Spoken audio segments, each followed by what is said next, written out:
Sikorsky and Boeing Company have unveiled the futuristic helicopter they're proposing to be the U.S. Army's future long-range assault aircraft.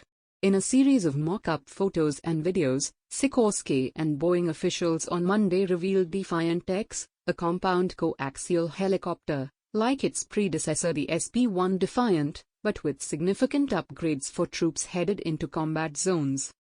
"We've made some enhancements to the design to help reduce thermal signature and improve aerodynamic handling," Heather McBryan, Director of Sales and Marketing for Boeing's vertical lift program, told reporters last week ahead of the announcement.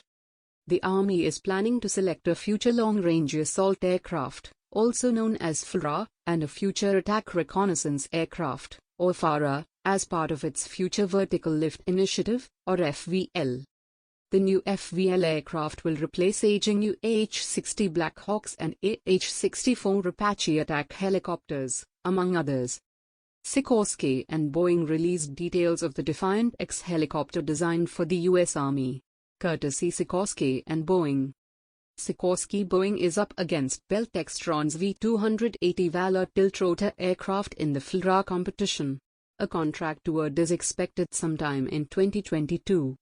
While Sikorsky-Boeing declined to offer details on all the upgrades, the sleek-bodied design includes a modified exhaust system to reduce the aircraft's heat signature and a tricycle-style landing gear which improves stability landing in and taxiing in combat and austere environments, McBryan said in a phone call.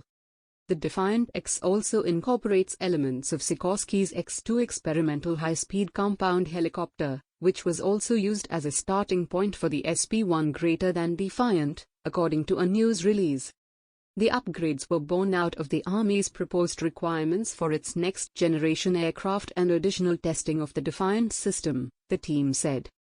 The Defiant X is going to go twice as far, twice as fast as the current Black Hawk does today, Jay Macklin, Director of Business Development for Sikorsky's Future Vertical Lift program, said during the call. While the two officials declined to specify the Defiant X's max speed, the SB1 Defiant achieved 211 knots during flight in October, with 232 knots at its top descent speed. To improve on Defiant, engineers logged 1,500 simulation hours, 135 hours in the Propulsion Systems Test Bed, or PSTB, and 31 flights, accumulating 26 hours in flight, the companies said. McBryan said there is autonomy layered within the semi-automatic, electronic avionics system that uses computers to process flight control, known as fly-by-wire. This is really designed for growth, and so, out in the 2030s, as missions change and threats change, there's that growth capability, she said.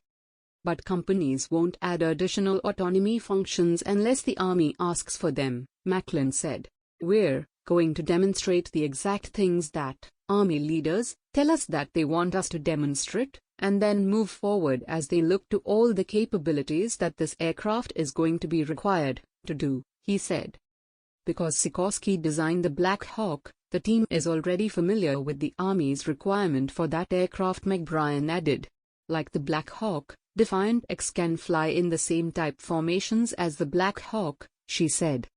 "We understand it's the long-range assault aircraft, but at the same time, there's other missions that the Army does that this design has been optimized and excels at," Macklin said.